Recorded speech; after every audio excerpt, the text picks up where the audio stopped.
Hello, everyone. It's good to have you with us. Welcome to another Life Stories Worldwide live broadcast where we share on social media stories from all around the world, going all over the world. Stories of all types of life, lives of joy, of happiness, but also lives of struggles and pain, challenges. These stories can be viewed over and over again on our YouTube channel. And we can be contacted through our website, LifeStoriesWorldwide.com. And on there, you'll find lots of resources, such as our free Bible app, which you can download from from App Store or Android. And also, you will find a Gideon Bible, which you can use for your own personal resources, personal studies. If you want to know more, you can phone us on our phone line, +44 794 355 0287. You want to know more information about what we're doing. Our life story today comes from Sheffield in the UK, where we have Phil Roberts waiting to share his story. And Phil's story, again, is a story of challenge, where he thought he had everything, but almost lost everything. And he's going to share his story. So again, I welcome all of you watching, especially people in Ukraine and those listening from Torch Trust. But now I'm going to hand over to Phil. It's a great pleasure to introduce Phil to share his story. Thank you, Phil. Hi, Alan. Pleasure to be here. Thank you so much for inviting me. So I was England's strongest man 2017. I've toured all around the world competing in strongman. And for those of you that don't know strongman, it is basically a sport that has been put together to basically figure out who is the overall strongest person on earth. You may have heard of World's Strongest Man. So they lift giant things like cars and Atlas stones and stuff like that. And I was one of those competitors. But that was 5 years ago. So I finished competing it's been 2 years now. I've finished competing 2 years ago. So you have to imagine that I was a lot bigger and stronger than I am now. So I've lost a lot of weight since then, and life's just a little bit easier.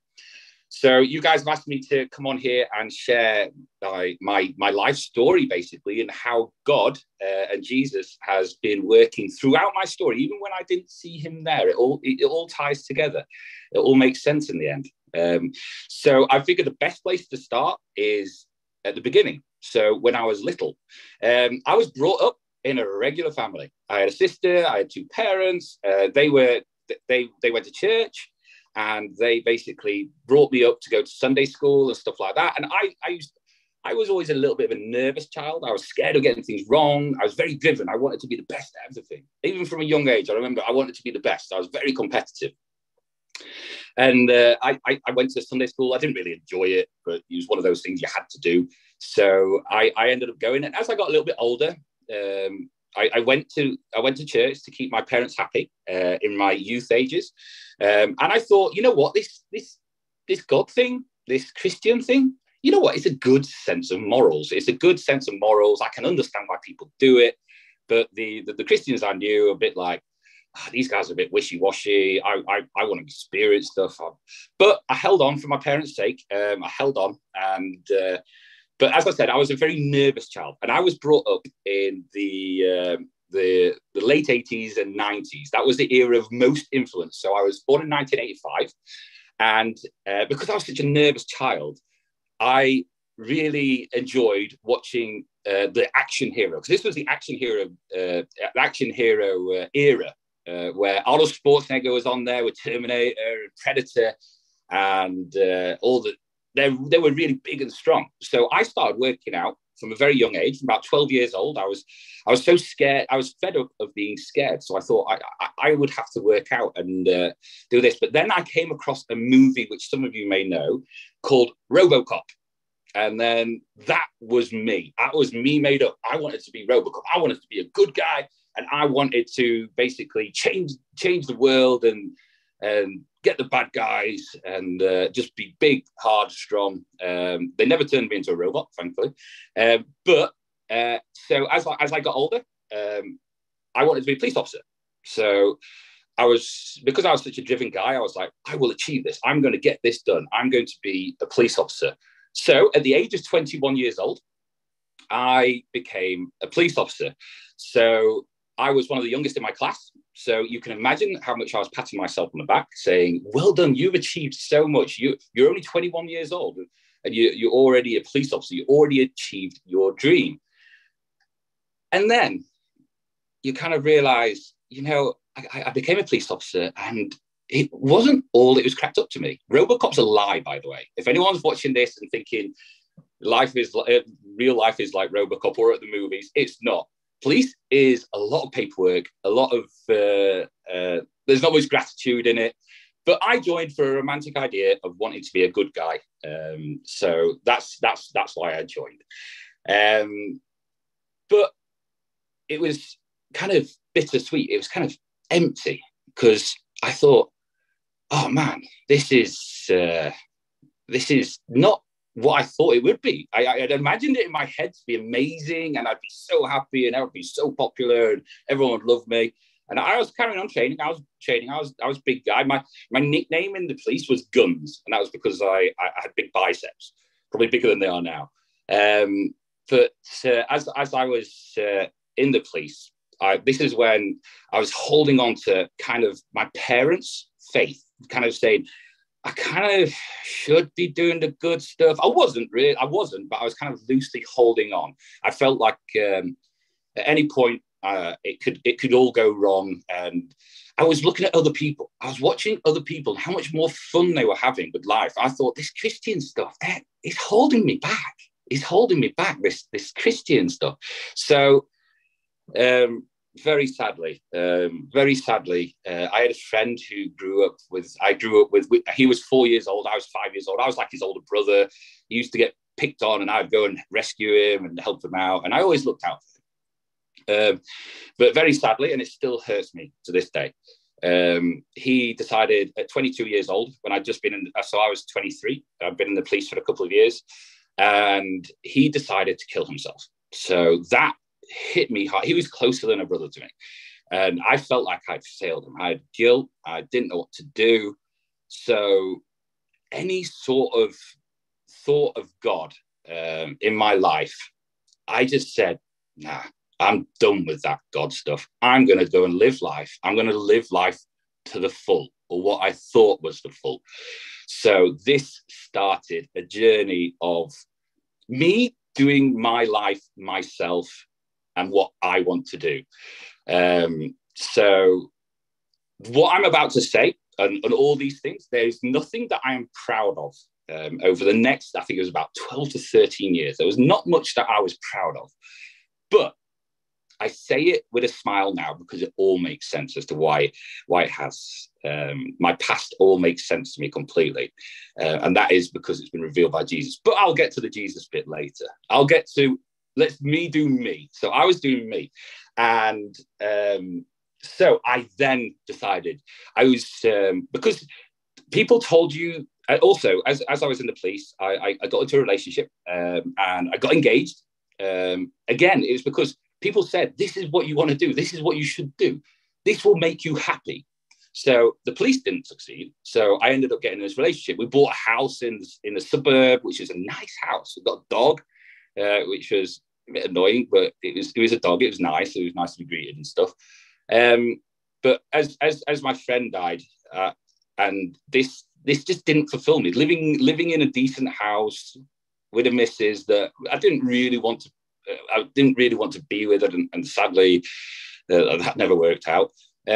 So again, the job aspect. I never got any sense of fulfillment from. So I thought I'd get it from doing the suburb living and the middle class living, shall we say?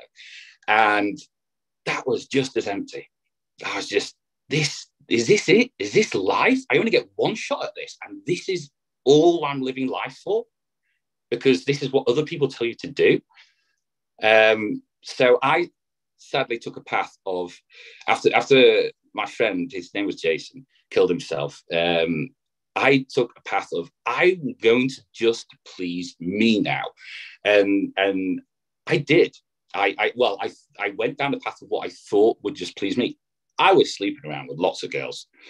I was very sad and angry. I was having affairs. Like I said, I'm not proud of this stuff. I know I'm forgiven, and I've asked forgiveness of my ex-fiance. But this is just how I was at that time. I had a hard heart. I was just like, this is how you get enjoyment. So I spent a lot of time partying and just what the world would say is enjoying yourself. I was sleeping with lots of girls, and basically because I was so sad and angry, I had to vent that sad and anger places. So I was known as the police officer that would go and get the really nasty bad guys. So the guys who would really put up a fight, they'd send me, because my nickname was Guns. So they'd send me. And at this point, again, because I was so unfulfilled by everything, even going and having sex and drinking, getting drunk and stuff, I was still unfulfilled. It's just like, this isn't ticking the box. There's still something missing. So I carried on looking. I carried on looking, and I went looking, and I started doing strongman whilst I was still in the police. So as I was in the police, I started competing at low level. So I competed at what is Rotherham's Strongest Novice. So this is a town next to Sheffield. Sheffield is about 500,000 people, for those of you that don't know, in the north of England, Yorkshire. And Rotherham is like a township next to it. So that's about 250,000 people, but it's classed as kind of a similar. Have you lost me? Yeah, still going.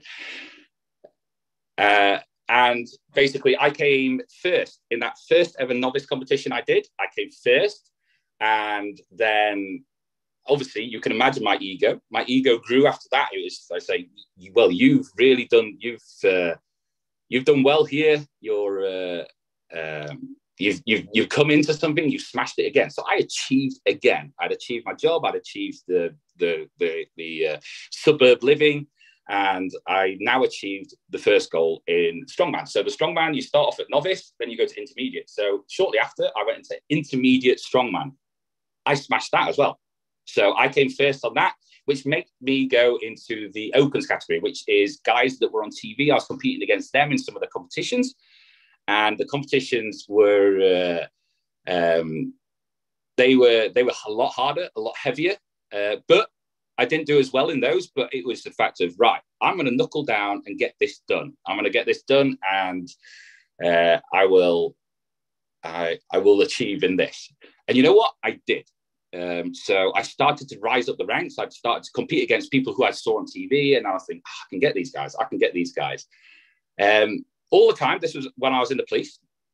But obviously, my actions in the police were starting to catch up on me. And I was called for a meeting with the chief inspector, which is, I was a regular police constable. And that is so 3 ranks ahead of me. And they kind of invited me in and said, right, PC Roberts, we need to speak to you about all these complaints you've got. And I said, well, I do a lot more than all the other guys on my shift. I went to a lot more jobs. I think I handed in twice as much work as the next best officer on my shift. So my sergeant always commended me with that. And because I was so much trying to drive, trying to find something, trying to do something. And when she turned around, this chief inspector, she turned around to me and she said, no, these aren't just normal complaints. You have the most complaints in all of South Yorkshire Police for violence. So that is a force of around 3,000 officers. And then at that point, you kind of go, where did it go wrong? Where did I join the police as a romantic idea to help people and protect the vulnerable and get the bad guys, to being one of the most violent police officers in all of South Yorkshire Police? And I have a little, if you imagine, so I'd like to ask you to imagine this. So imagine this in your head. You're going for you're on a motorboat. Okay, some of you are blessed to have a motorboat, but imagine you're just having a trip in a motorboat. It's a crystal clear day with beautiful scenery all around you. Okay, the lake, there's nothing else on the lake. It's completely clear. And you're cutting through that water. But then you look behind you and you see the waves and the wake that you create. And that was my life. I was going into this life. I had the chance to do, I had lots of chances to do all good and do well. But as you turn around, you see, I'm just leaving a trail of disaster behind me. So this is where I stepped into what I describe as depression. I had suicidal, I rehearsed suicide. I never went through it, obviously, because I'm still here. But I was at that point where I really, it wasn't just I didn't want to be alive. I thought the world would be better without me. So it was a very trying time. So I got put on medication for depression. I went to the doctors, and I ended up after that, shortly after, leaving the police. And I split up my fiance all at the same time because it all came crashing down. It all came crashing down on me all at the same time. So I effectively lost it all, but there was a glimmer of hope because I sold my house and I made enough money to be able to open my own gym. Because at this point, I was starting to get quite well known in the strongman world. And so I was going to a lot more competitions, still at the opens level. So the level below national and international level, but like teetering on the edge. So starting to get noticed and stuff. So I still had that focus going. And then I sold the house, I opened my own gym. And this is when, because I didn't have the restraints of being in the police, this is where nothing mattered. So I really let go here. So this is where my life really started to kind of spiral into disaster. So I just opened up. I was sleeping around with loads of different women. I was drinking, and this is where I started experimenting with drugs. I started taking cocaine, smoking cannabis, taking lots of steroids. And this is the sort of character I was, because I was a very bolshy character. Everyone kind of said, you're kind of fun, life and soul and all that sort of stuff. And I used to boast. I used to say, I got class A, B, and C drugs. But so that's what I did. Again, like I say, I just want to repeat myself. Anyone who's just tuned in, that I'm not proud of anything I'm talking about. I'm just telling you how it was, and I'm just being completely honest with who I was and what sort of person I was. But it was all. So I was searching. I was searching for those fulfillments, things to fulfill me, and it almost got. When something doesn't fulfill you, you think it's going to fulfill you, and it doesn't. So you have to try something more extreme. You have to, you go for more extreme. And so I ended up running that gym and doing the competitions, and somehow through the drug taking, I managed to actually achieve, I became England's strongest man in 2017, because I thought this is the only place I'm going to be happy, because it was a ladder. You could see how it was a ladder that I was going to climb up. And I thought, if I get to the top of this ladder, I'm going to be happy. And I got to England's strongest man. So, and as you can imagine, there wasn't massive fulfillment. So I thought, right, well, I have to go more extreme.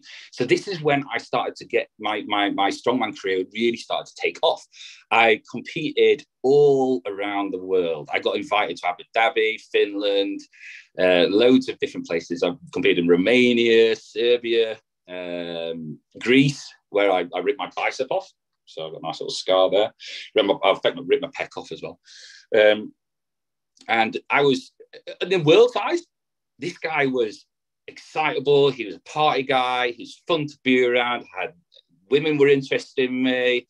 And to the world's eyes, I had it all. Why wasn't I happy? I still wasn't happy. So I was still searching. And obviously, everything just started to get more and more extreme. I even got a sponsorship. So I was a fully professional athlete. So I had loads of money coming in, because I ended up opening a security firm as well. So I had a security firm, I had a gym, I had a sponsorship. So I ended up living in a penthouse apartment, which is the apartment that's at the top of the block of apartments, and it was over 2 floors. I used to have a 12-foot Christmas tree, sorry, a 10-foot Christmas tree. So because I could fit it in, I had a pool table. I had 4 different balconies, one of which I had a sauna on. I had a couple of jacuzzis on. So I was, and I remember a friend of mine, he was a friend at the time. When I moved into that apartment, he said to me, "You've made it. You've made it." And that kind of still rings to me today, because at that time, it was all very exciting. And I said, yeah, I've made it. But then you sit back and you go, well, why am I still searching? If I've made it, why am I still searching for something? But anyway, so I ended up carrying on competing, getting well known, been on TV about 20 times, competed against some of the greats like Eddie Hall. He beat me, obviously, because he was better than me. I competed alongside Tom Stoltman. We were a very similar level at one point in 2018. But then in 2019, I got to Britain's Strongest Man, which was a world qualifier. So a qualifier for World's Strongest Man. I was having one of the worst competitions. I was 330 or 340 pounds in body weight of muscle for the Europeans out there. That was 152 kilos. And anyone in the old school of stone, it was 24.5 stone I weighed. I had to sleep in an oxygen mask because I had to stop breathing at night because my neck was so thick, and when the muscles relaxed, it stopped me breathing. So I was huge. Everyone noticed me. Everyone wanted to be my friend. Everyone, all the bad guys, all the gangsters and stuff, they were all wanted to be my friends because I was so huge and I was so confident. Well, I put on the persona that I was so confident. And basically in 2019, I competed in January at Britain's Strongest Man, Sheffield Arena, with 10,000 people watching. It was televised as well. So it was in the arena.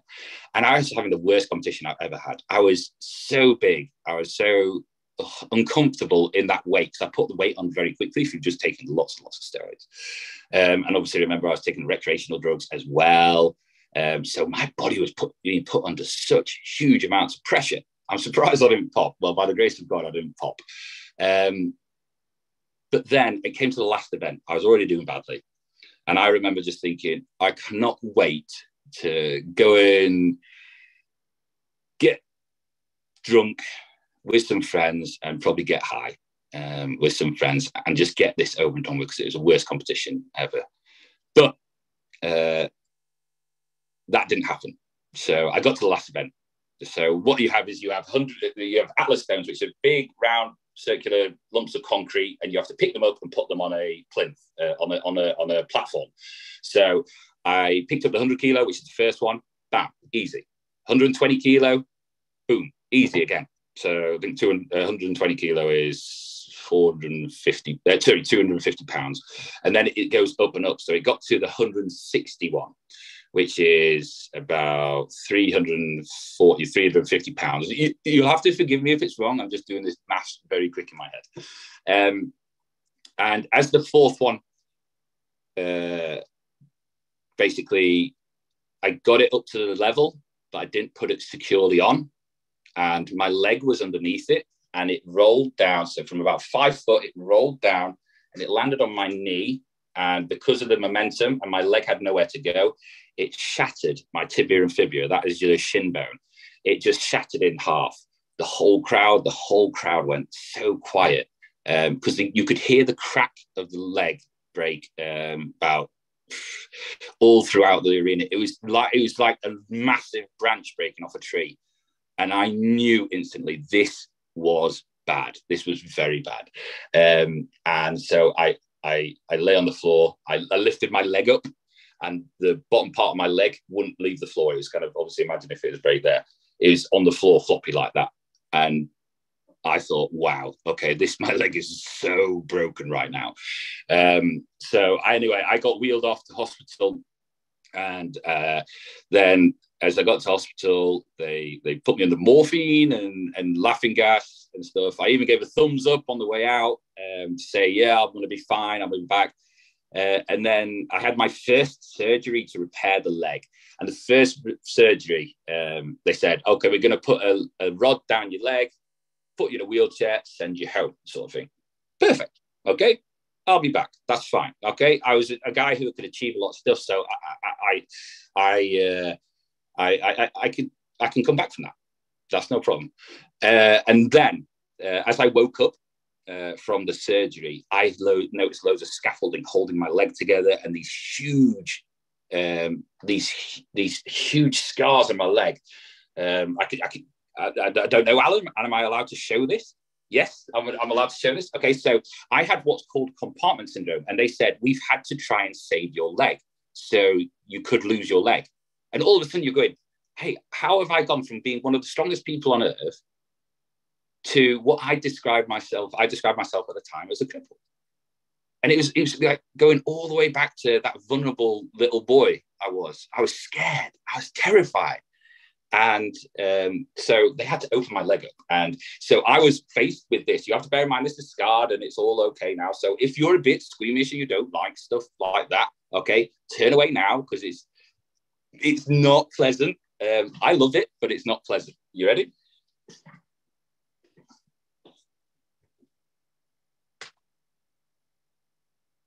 Okay.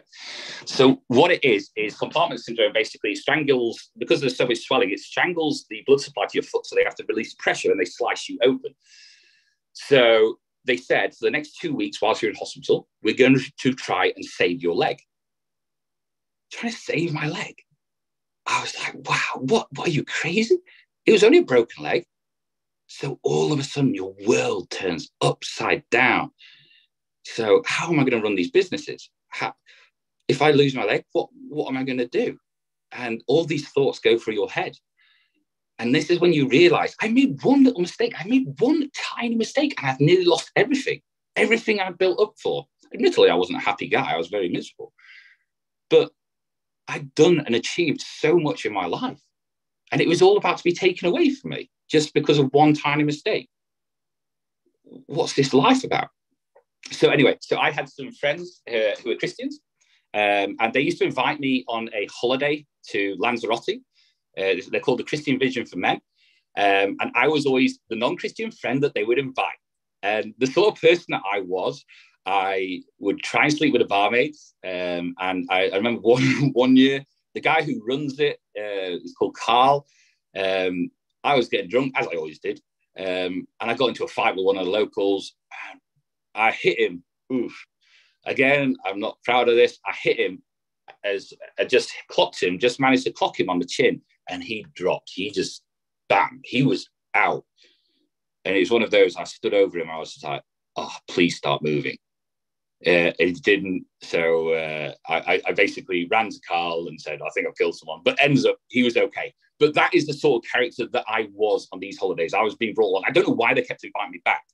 But they said, come along to this. So this was in March. So I managed to get out of hospital in February, after I'd been in hospital recovering from the surgeries. And they said, we'll be able to save your leg. You'll just have a big scar.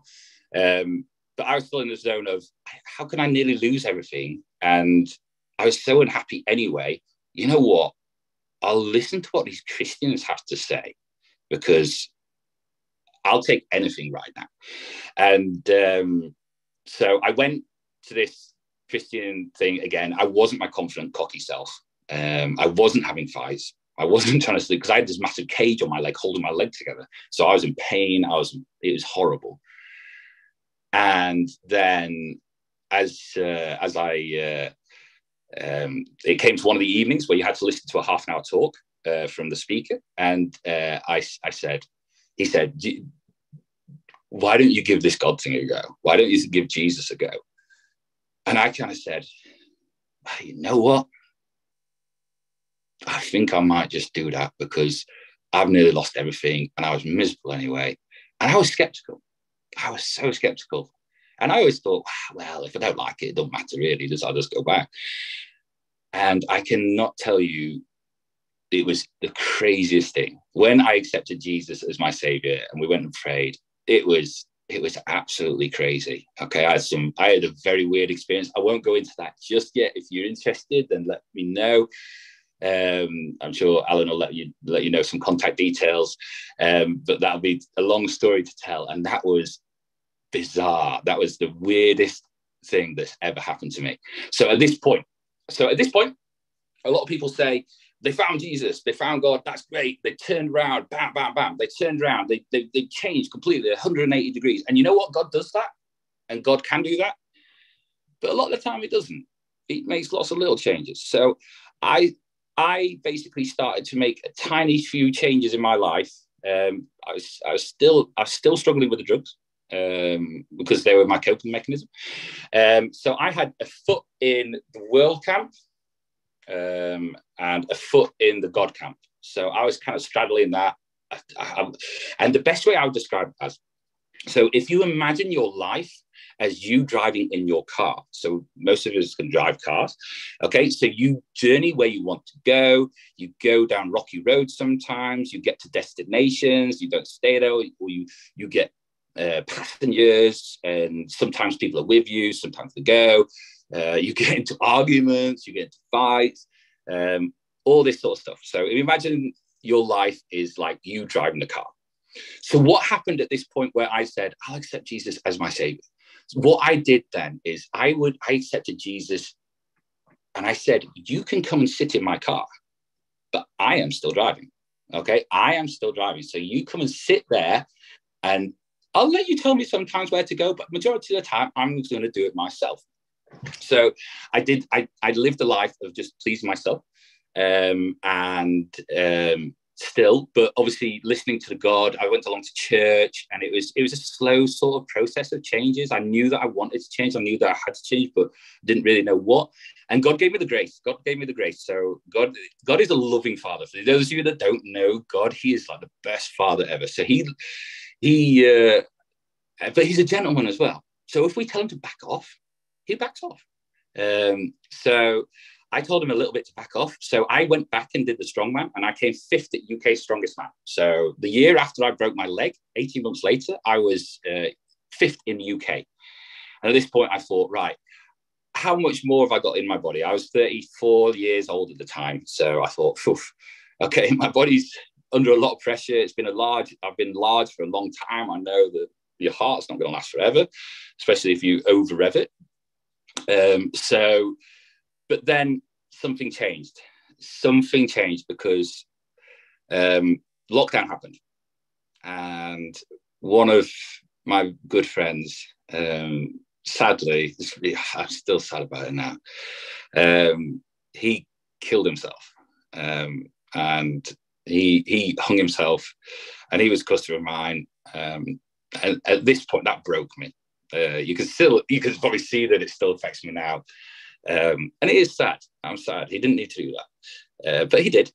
And basically, at that point, I would say I crashed my car in my life. I crashed my car, and basically said, I don't want to do this anymore, Jesus.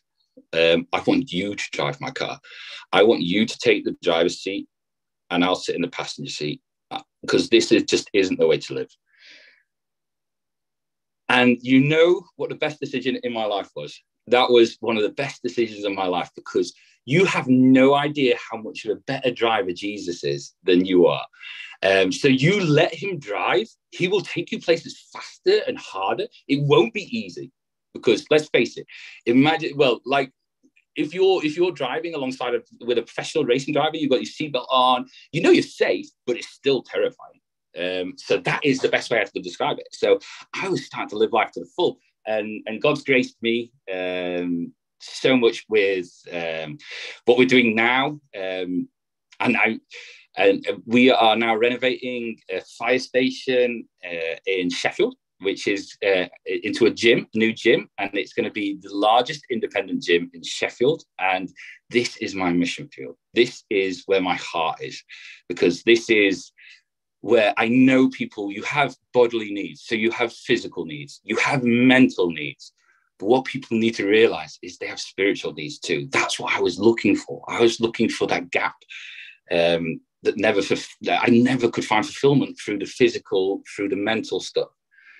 So God's graced me with that. I've given it over to him. It's his. And you know what? I've given him the reins for that. And it's going from crazy miracle to crazy miracle. And that is what happens when you let God and Jesus basically drive your life. So obviously I've got an extreme life, and not many people have that extreme life. And it's all well and good, Phil. You've got a crazy life, and you're obviously a driven guy, which is a blessing and a curse. But if you imagine, if you can just imagine another illustration for me. Imagine you are walking through desert, and we will all admit here, life is not easy. Life is hard. It's like walking in a desert. Okay. So what we're trying to do, and what I was trying to do as a younger person, and what you are trying to do, if you don't know Jesus, I can guarantee this is what you're doing. Okay. You're trying to look for relief in that desert, and you're looking at these watering holes, and you'll go to an oasis. You find an oasis, and you go and drink the water. And you know what? That water may suit you for a while, but then it's not enough. It runs out. Or you go over to it, and it is bitter. It doesn't taste good. So you have to keep searching. So in my life, I did the career. I thought the career would make me happy. It didn't. Okay.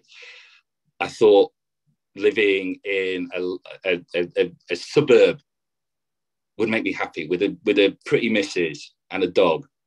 It didn't. I thought getting fame and strength and power, these were all watering holes that I went to that were just completely dry. Okay, these did not fulfill any of that thirst. Or if they did, it's for a very short time. And I would argue, if you're listening to this and you don't know Jesus, then you are searching, because why else would you be watching this? How long are you going to go to the empty drinking fountains? Because I promise you, there's no end.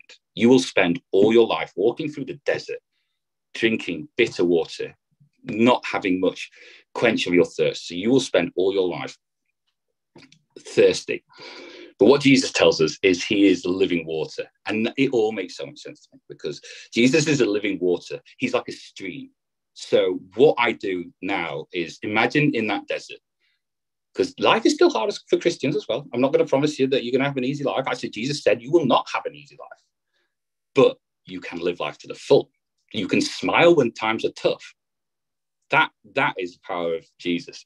And imagine you're walking in that desert, but this time you're walking along a river, and you have lots of different scenery. And Jesus doesn't keep you in one space, so you get to experience loads. The more you allow him to lead your life, the more of the river and the living water that you get to experience. It's different flavors. It quenches your thirst.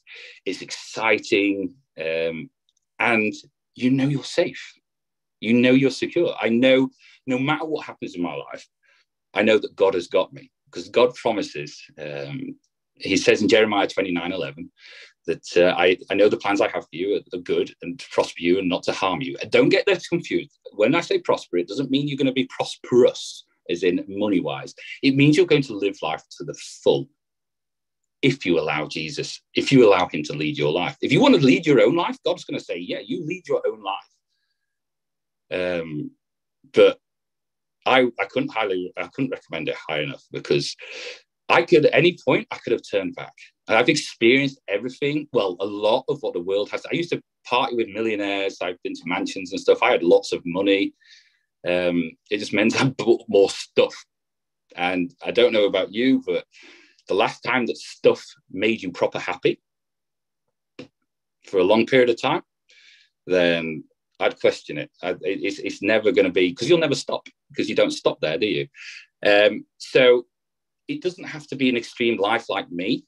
But if you think that your career is going to give you satisfaction, if you think a relationship is going to give you satisfaction, if you think that having children is going to give you satisfaction, if you think money is going to give you satisfaction, these are all good things. Don't get me wrong. These are all good things in context. But if they are what you're aiming for, if this is what you're living life for, you will never be quenched of that. So I don't know, Alan, do you want to? Oh, bless you. Well, I could listen to you all night, Phil, all day. It's wonderful hearing your story. What exciting. If I'm not really careful, tremendous. What a wonderful testimony you have. What a wonderful time. And I like your illustrations you shared as well today. And if you're watching this, you've heard that story that Phil shared, how he's been through so many different experiences, but he didn't find the fulfillment until he found Jesus. And you know, you too are looking for something. You are probably looking for an answer to your life. And I want to tell you, Jesus is the answer. Like Phil says, he will give you living water. He will come and fulfill your life. As Phil said, it doesn't mean everything's going to be perfect. You won't have problems. You probably may have more problems, but you have someone who will go through every situation with you. And how can you have that relationship with Jesus? How can you know God? Well, it's very simple. Jesus came and died on a cross in your place to take the punishment for your sins, because we're all sinners. We've all come short of the glory of God, and we can't save ourselves. And Jesus came and he paid the supreme sacrifice. He died in your place and shed his blood to wash your sins away. What you have to do is acknowledge you're a sinner. Turn away from that sin. Turn away, 180-degree turn, but invite Jesus to come into your heart and into your life.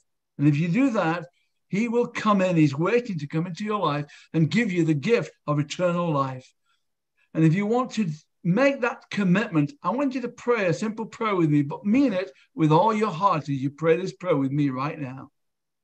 Lord Jesus, I come to you now. I confess I am a sinner, because the Bible says we've all sinned. We've all come short of the glory of God, and that includes me. But I believe, Jesus, that you died on the cross in my place, taking the punishment for my sins. And you poured out your precious blood to wash my sins away. I repent of my sins. I turn away from them. I turn to you with all my heart. Come into my heart, Lord Jesus. Come into my life right now by your Spirit and give to me the free gift of eternal life. I receive you now. Thank you for coming into my life. Now I believe in my heart, and I confess with my mouth that Jesus is the Son of God, that Jesus Christ is Lord, and that God has raised him from the dead. And I thank you, Lord, for saving me, for making me a child of God. Help me from this day forward, serve you, to follow you. And I look forward to that day when you will come again and take me to be with you forever. Thank you, Jesus. Amen. If you prayed that prayer, then please let us know. Phone us on our phone line, +44 794 355 0287. Or go to our website, LifeStoriesWorldwide.com. There you will find a salvation prayer link you can click onto. Let us know that you have made that commitment. You can also get a Bible app which will help you to understand more about God. I'm going to hand back to Phil now, and George, you've got some questions for Phil. But I want to ask you, Phil, also if you could share with those people who are Christians, who are not really going on with the Lord. Okay, over to you, George. Oh, Phil first. Thank you, Phil. What a story. England. Okay, I'm ready. Come on. I'm ready. Come on. So, England's strongest man. Put your hand up. I'll wrestle you for it. Now, did you ever dream when you were a kid that you would actually be UK's strongest man? I was England's strongest man. So yeah, no, I always aimed for it, but I never actually thought I would achieve it. Mm-hmm. And I always thought it was very important to have targets and aim for stuff. So that's what I did. Yeah, you said as you were growing up, you were very, very nervous all the time. Yes. What was it that made you nervous, or what do you think you were a nervous child? I was just scared. I was scared. So obviously, after I broke my leg, I went back to that scared, and I was just a nervous child. Some people in their nature were quite nervous, and I was scared of the dark. I was scared of authority. I was just scared of it, and that's why I started to work out, because I was fed up of being scared. Why am I so scared of everything? I don't need to be. These heroes aren't. So I need to stop being scared. I was always nervous about getting stuff wrong. My father was very strict, but they were very reasonable with me. So I can't explain it. It's just my nature was, I was a very nervous person. So when you were actually at school and going through college, you said you wanted to join the police. Was that your aim, to join the police from there, or did you have another job in mind? No, that is what I wanted to do. All I wanted to be was a police officer. So I ended up being a bouncer first, and then security in a shopping mall. So everything was lined up to be a police officer. That was all I wanted to be. And I remember just thinking, I've got it sorted. Once I'm a police officer, when I'm a police officer, I will be happy. I will be sorted. Now, you said you started at a very young, 12 years of age, you started working out and things like that. Yeah. How did your parents react to that? With all this working out and things. Yeah. My parents kind of let me do me. It wasn't the path that they wanted. They were both academics. So I'm 6'3", and my father is 5'8", and my mother's like 5'6". My sister's 5'2". I'm an anomaly. Okay. I mean, you were so tall in that, and you said you were scared, but you said you were still scared of school. Did you not did you hang around with a lot of mates to do away with that fear, or did you just come into yourself and say, look, I'm going to do this because I'm scared? I had friends, but we were very sporty and competitive. And when I started to work out, I became less and less nervous because I started to get more and more confidence. I had some friends. We were the sports kids at school. But school, for a lot of guys, if there's any young people listening, I just survived school. You can enjoy it. But I didn't particularly. I didn't enjoy academia. I enjoyed physical. I was only ever happy when I was doing something physical. I needed to expend my energy. I mean, it takes a lot of dedication, of course. I mean, so how hard was the regime that you put yourself through? For England's Strongest Man? Yeah, for building yourself up, yeah. So I worked very hard. I trained very hard. I would train 5-6 days a week, up to 2 to 3 hours a session. Wow. It was so much so I would actually have to, halfway through a session, because I could end up losing 2 to 3 kilos per session. Wow. Because of the calories that I burn and the sweat, obviously. So what I would do, I would have 1,000-calorie protein shake in the middle of the workout. So I'd have like a 10-minute rest, have my 1,000 calories, because I was so scared of losing weight. Because you think of your body as an engine. So big roaring like V8 engine requires a lot of fuel. So but obviously you need to exercise it and stuff, so you burn off so much more calories. So I was actually eating between 8,000 and 9,000 calories per day. Wow. It was like the job. It was part of the job. That was probably the hardest part of it. And quite expensive by the sound of it as well. Yes. But I mean, at the time I had lots of money there, so so anyway, you left school. You joined the police, you got your dream job. How did that make you feel? How did that make you feel when you got your dream job? But it's a sense of, you pat yourself on the back. You're like, oh, well done. I've achieved a lot. So I was my biggest cheerleader.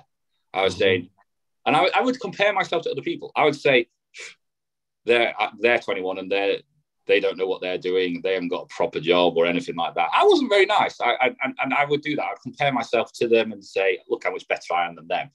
But I'd never look in myself and say, look how unhappy you actually are. So I think it was just a smokescreen. Yeah. To look after that. But Yeah, I did send, and I said when you reach these watering holes, sometimes they do fulfill your thirst for a short period of time, but it dries out very quickly, and that is what I'd say describe the police as. I achieved it. I was so proud. I was so happy with myself. So, but it just doesn't last. That happiness just it doesn't satisfy, and you just need a drink again. Just like I need a drink now, actually. So, in the police force, did you see yourself either staying there or climbing up the ladder to become maybe an inspector in later life or something? Did you imagine that would happen? My so as I started as I was in the police, I started doing the strongman, and at first in the police, yes, I wanted to go up the ranks and achieve something there, but then strongman came along, and I realized I was getting a lot of complaints and stuff, and I was getting in trouble a lot. So I was like, you know what, strongman's a thing. So I altered my focus because the police wasn't satisfying. So that watering hole was drying out very quickly. So I started to kind of go to this other watering hole, which was the strongman, and competing in the strongman. So I'd kind of be passing between the two, trying to get the thirst quenched from that. So I'd say halfway through my police career, so I was in the police for 8 years. Halfway through, I switched over to just wanting to focus on being a strongman. You also said you were a doorman, a bouncer as well. Yeah. Have you had any hairy experiences as being a bouncer? Oh my goodness, yes. So, actually, I ended up opening a security firm as well. So we ended up running the largest nightclub in Sheffield and having lots of clubs and stuff like that. That's where a lot of the money came from. Yes, you got like gangsters telling you they're going to shoot you and stuff like that. You get into scraps and stuff, but I've been a scrapper all my life. I say scrapper for people who don't know that term. I was a fighter. I used to street fight quite a bit. Usually get the better of people. Sometimes I lost. It's when I usually try to pick a fight with 3 people. You get a bit too cocky.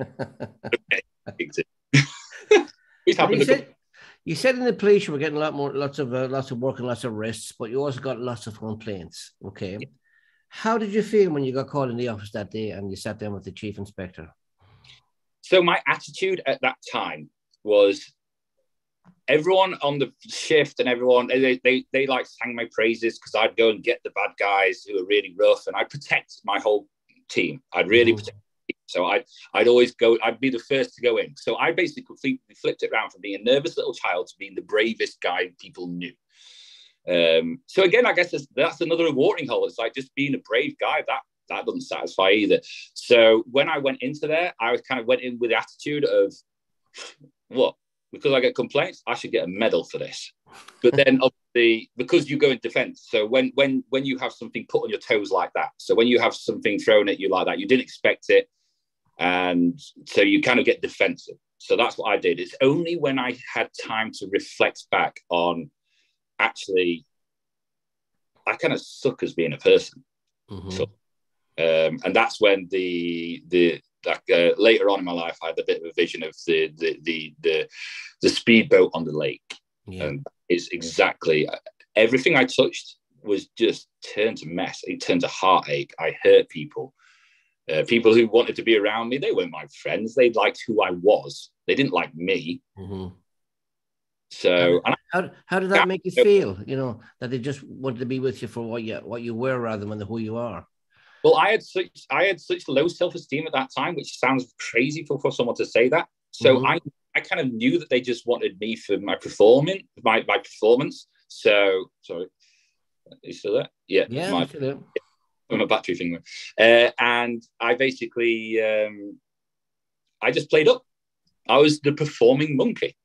I played what people wanted because I thought people liked me for this, and people respected me for this.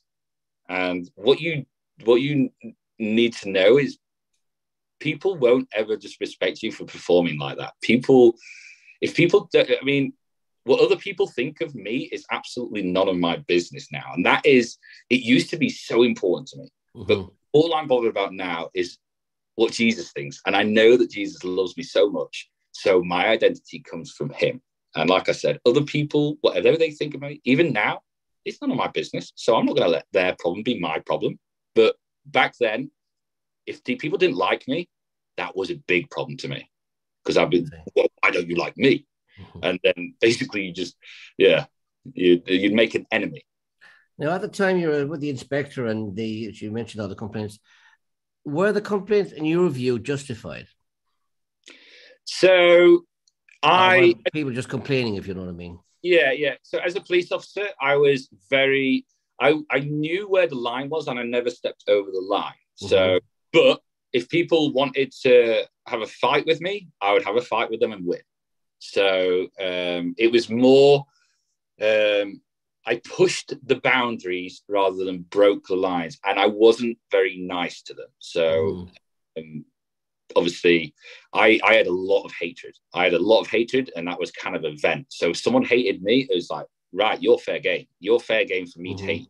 Well, so as for, I guess people are asking did I break the law doing it? No, because I was always smart enough to know where and when and how I could fit within the law boundaries. So I was cunning in that sense. I know this is, anyone listening, I was not proud of my actions. I was not proud of my actions whatsoever. But as I said, I've been forgiven for that. Yeah. So anyway, after that particular moment, you said your focus changed from that time on to be the strongest man. Yes. So what was your goal? Did you want to be the world's strongest man, or just be the strongest man you could be? Yeah. You want to be a Charles Atlas, maybe? Sorry? Charles Atlas? yeah. So I wanted to be in the world's strongest man. And that's why at the point where my life changed, I was actually competing to get into world's strongest man. But what I didn't mention in the talk was that leg break, horrific as it was, I can genuinely say is the best thing that ever happened to me in my life. Because what Jesus does is, if you accept him as your savior, everything kind of makes sense in my life and why it happened, even though I was time, I can see a purpose to it. I mean, and on this side of eternity, sometimes we won't get answers to stuff. I don't know why my friends killed themselves, and I'm sad that they killed themselves, and I don't know why God didn't stop that. I've got questions, but I trust that God will use these bad things for my good because I'm his son. Amen. Now, of course, what was it like when you were flying high? You said you partied with millionaires. And did any of these millionaires leave any impression on you as to who they were, or, the kind of people they were? Did they leave any impression on you? Yeah, so some of it, yeah. We partied and stuff. I went to my sponsor he was a multi-millionaire. So he used to party with the rich and famous, and I used to come along to be the performing monkey, to basically my giant sponsored athlete. And they used to call me the bull. I'd go. I've met people like Vinnie Jones and a few others, sort of people like that. I used to go to their social events and stuff like that, and lots of rich and famous people. And you know what? You really have to realize these people are just people. These people are genuinely just people. They are just as lost as the next person. Yeah, you said you had the fame, you had the fortune. And this seems to be what a lot of people want to seek, is that they want to be famous. So is it good for you?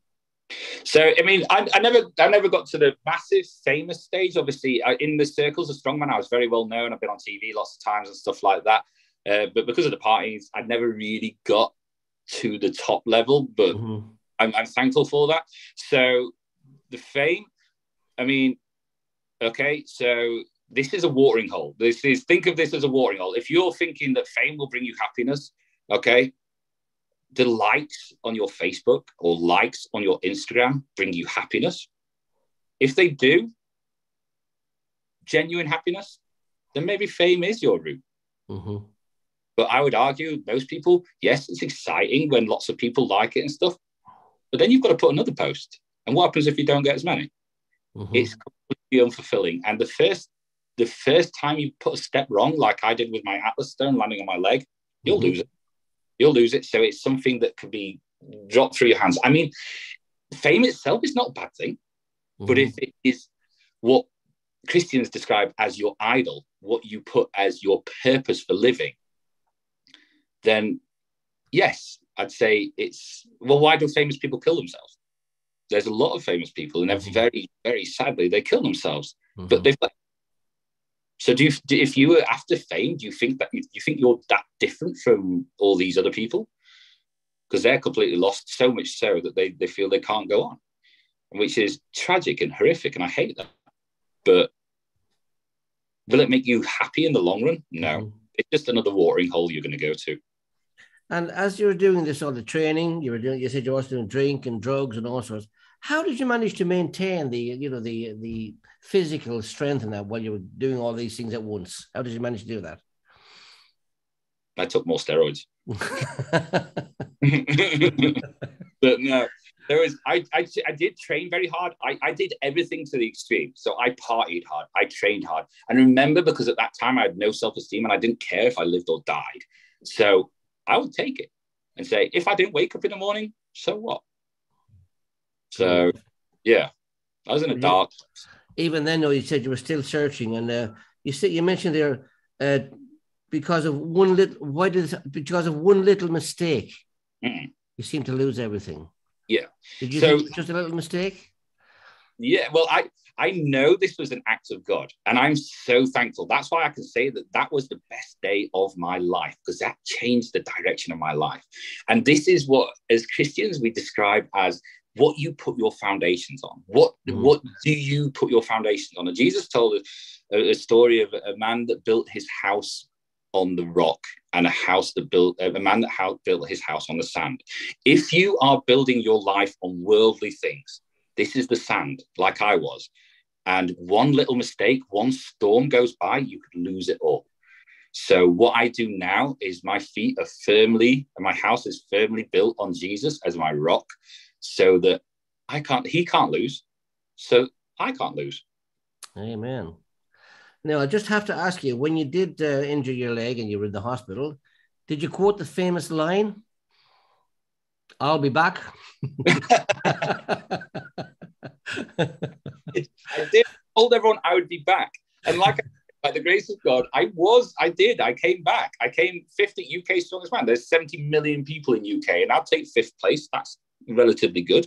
Yep. So I proved that I could come back, and I did. Excellent. But you weren't, even though you came back, you said you weren't very happy. Very happy. And you came to the point that you were depressed and all sorts. Do you think people have to be very unhappy, depressed, or whatever, or have tragedy in life before they can come to God? No, not at all. It was. I am an extreme character. I'm more of an extreme person, so I need extreme wake-up calls. But Jesus wants everyone to follow him, and he's not exclusively for anyone specific. And Jesus will basically accept you, that whatever you've done in your past, no matter how bad you are or have been, you're forgiven, because when Jesus died on the cross, because Jesus was God's son, Jesus was God. He was perfect. He lived a perfect life. But so his perfect life was far more superior to any of the sins that I've ever done. And when Christians say that Jesus took our sins away, that's when he did that on the cross, because we can't have this relationship with God when God is perfect and we are so imperfect. We are so sinful. There's no gap. There's a gap there. So we can't have that relationship with God, because how can a perfect be in relation with something that's not perfect?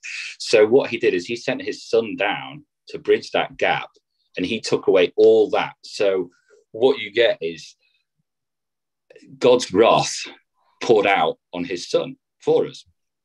So he took away all my sins, and because he was such a perfect person, a perfect God, perfect person, all my sins of my past, this is why I can say I'm not proud of what I did, but I know I am forgiven. And if you ever think you've done something too far, you just have to read the Bible, because David, who is seen as is a story in the Bible about King David, and he was a man who's renowned for being after God's own heart. He was the greatest king of Israel. and he committed not only adultery, so he nicked someone else's wife, he got the guy killed. This guy had done nothing to him. So if God can forgive people like that, Moses, who is one of the greatest leaders of the Hebrews out of Egypt, he murdered an Egyptian. He murdered someone. So if you ever think that you're too far gone to be saved, start reading the Bible, because you will learn that God loves sinners like us. Now, you said you were asked to give this God thing a go, and you said you did. I want to ask you, can you tell us a little bit about, you said about the crazy experience that you had, just a little bit about it. Okay, so you want to hear? That's fine. Yes. Okay. Yeah, someone's asked actually today, could you tell a bit about that, please? So yeah, please do that. So, okay, you want to hear? So I was praying. So we went outside. I went and prayed with a couple of friends who were Christians. And I said that prayer similar to what you said, a similar sort of prayer. And then I started knowing I was getting twitchy. You know, when you get a twitchy hand, then I got another twitchy hand and my feet were twitching. And then all of a sudden, I erupted. I went absolutely mental. I was so aggressive, so angry.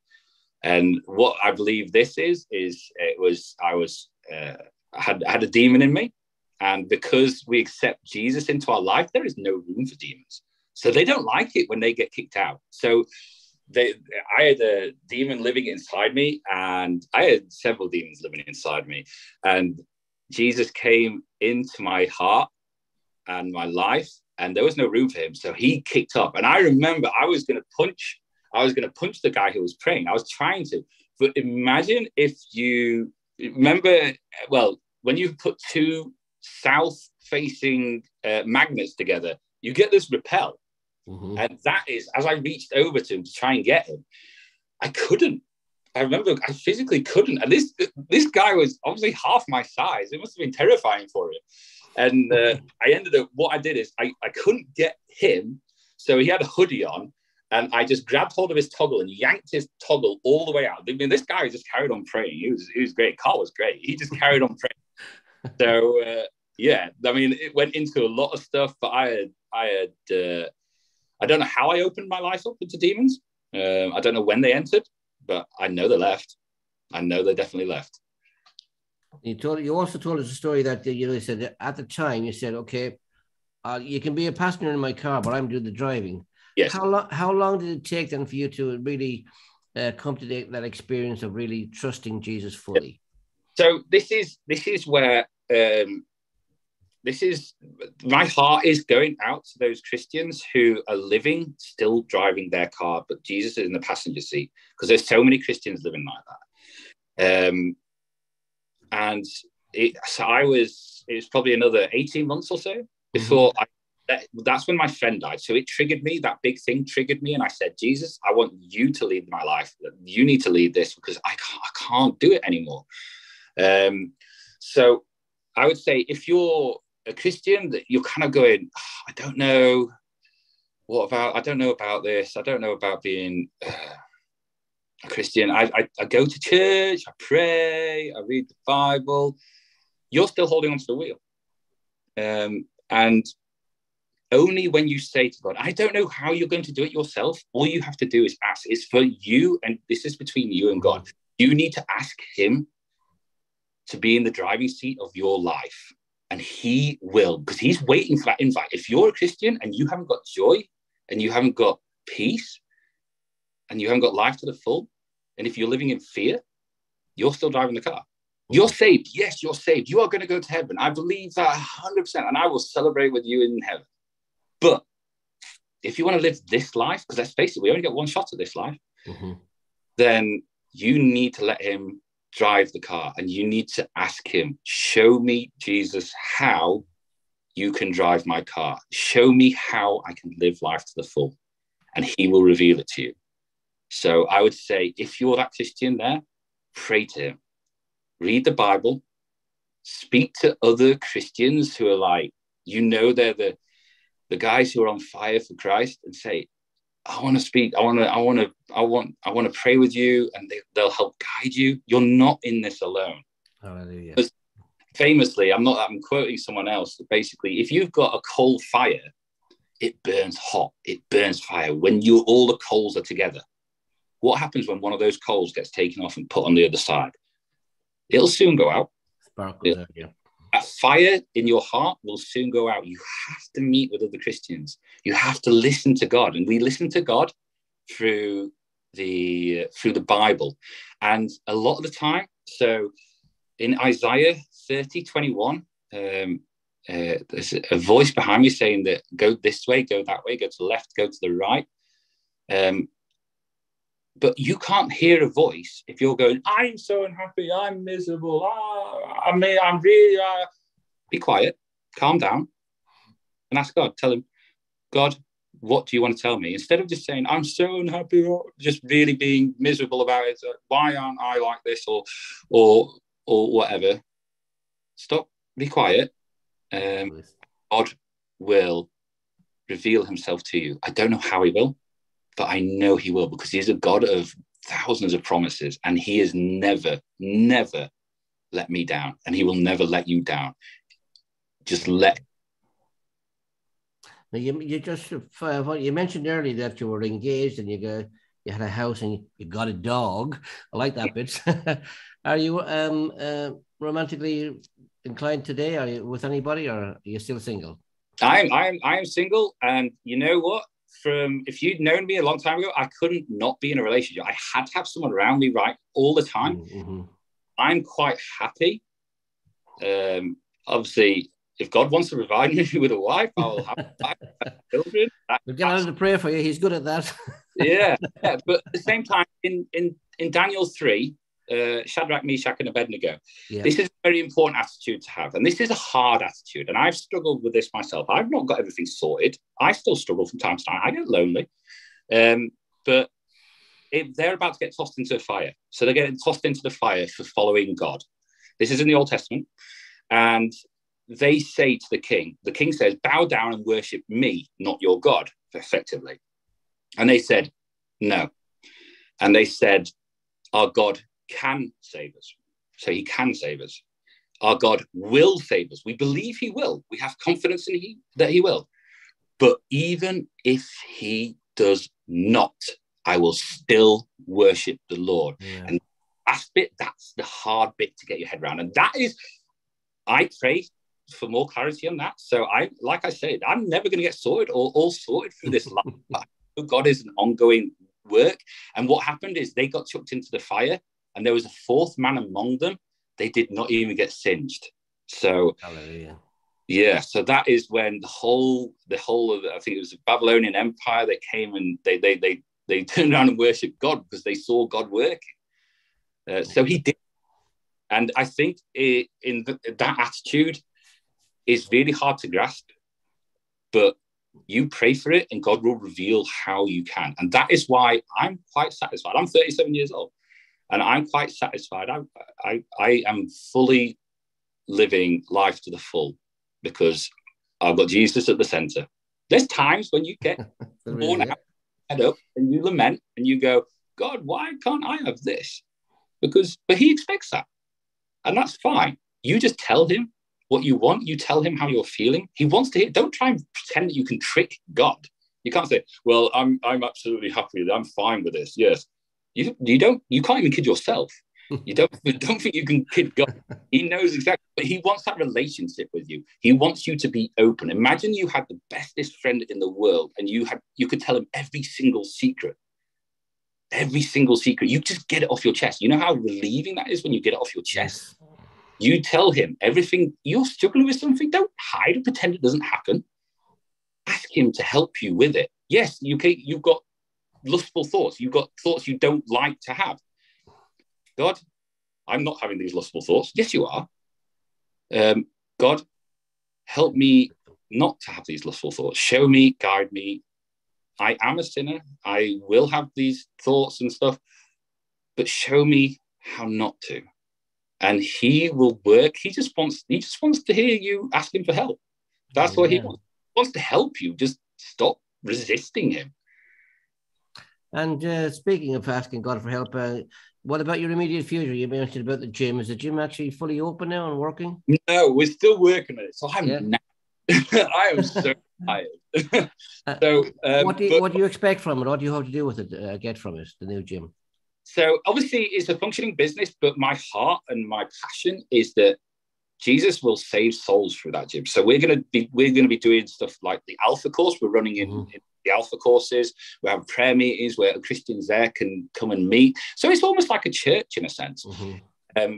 And also just a place where we can show Jesus' kindness to people, because life's hard. So I pray for everyone that enters because I've got a gym at the moment.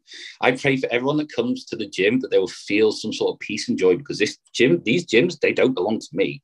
They belong to God. I'm just kind of his little runaround. I'm his child. I'm running this gym, or this going to be this gym, the best way I can. And like I said, our priorities, there's 3 or 4 priorities. And the priorities are: we look after people's physical needs. We look after people's mental needs.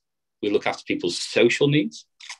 But most importantly, we look after people's spiritual needs. Because what Jesus did, he healed people. He healed their physical needs. He brought communities together. He helped them with their mental health. He helped them with their social needs. But most importantly, he helped them with their spiritual needs. He helped them fulfill that gap that I was looking for so long. And he will fulfill that gap. That spiritual gap, and then everything else just falls into place. Excellent. And will you take the opportunity, of course, to build up the guns again? Yes, I know. But yeah, I will do. I've got now. Yeah. And we've got Bill on here. He's got a couple of shotguns on each arm. I saw him earlier. He is jacked. He is big. He's big, yeah. Well, actually, he's quite small, but his arms are big. yeah. Thick arms. Phil, it's been fantastic. There you are. There's Bill. Fantastic speaking. You mentioned yourself earlier. I always ask the question at the end, what was the best decision you ever made? But you told us earlier the best decision you ever made was to follow Jesus. And would you reiterate that again for us, please? Yeah. So if you're searching in life, right, first of all, to people who aren't Christians, you will spend your life searching for something that will fulfill you. I promise you that. The only fulfillment you can get is from Jesus, and he will make your life so much better, so much more fulfilled. And when you have the power of God in you, the sky is the limit. Your imagination is not big enough to what he can achieve in your life. If you're a Christian and you're not feeling the joy of God, you've still got control of the steering wheel. So you need to find out, and it's between you and God. You ask him and you say, God, show me how to live life to the full. Show me how to let go of the steering wheel, let go of control, because it's scary. If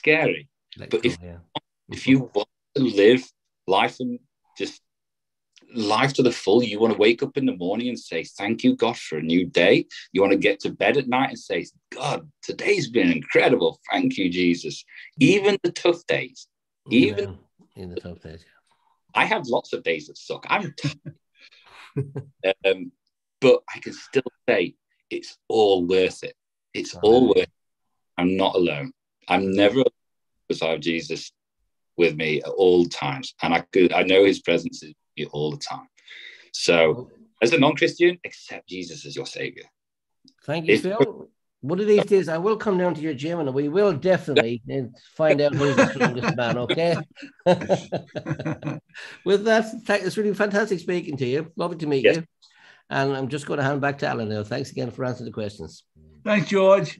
Thanks again, Phil. It's been a real privilege having you on with us today. I'm sure what you shared is going to impact many, many people. It's going to be wonderful. I really believe God's going to use your story to touch many people's lives. Thank you so much, Phil. And we pray God will bless you in the future in the work you're doing there with the gym and all the work you're doing there to reach people. May God really bless you in that. Thank you. So thank you Joy. Thank you, Phil. Thank you, Howard. Thank you for being with us, all those who've joined us today on Life Stories. If you need help, then contact us on our phone line, +44 794 355 0287, or go to our website, LifeStoriesWorldwide.com, where you'll find again the Salvation Prayer link. And just to encourage you, Phil, already tonight, 2 people have already clicked the Salvation Prayer link today. So that's encouraging. Amazing. So, and if you want help, there's a Bible app on there. There's another app, our Life Stories app, you can download on your phone to watch other stories from previous Mondays. And you can watch these on Life Stories at lunch and become a subscriber. We want more people to be subscribing to Life Stories. But can I invite you to join us next Monday at 8 o'clock UK time? Our speaker next week is Peter B. Cunningham. It's not the same Peter Cunningham we had some months ago. It's another Peter Cunningham. He is from Manchester. When his teens, he got involved in gangs in Manchester. He got involved in the occult, and this gripped his life. But something changed. He had a challenge which changed his life, and you can hear about that next Monday at 8 o'clock, Life Stories. It'd be great to see you again next week. Tell your friends, get them to join and watch. So may God bless you. May you know the peace of God which passes all understanding. May the joy of Jesus fill your hearts. And may you have that fulfilled life that Phil spoke about tonight. Good night, everybody. God bless you all. Bye.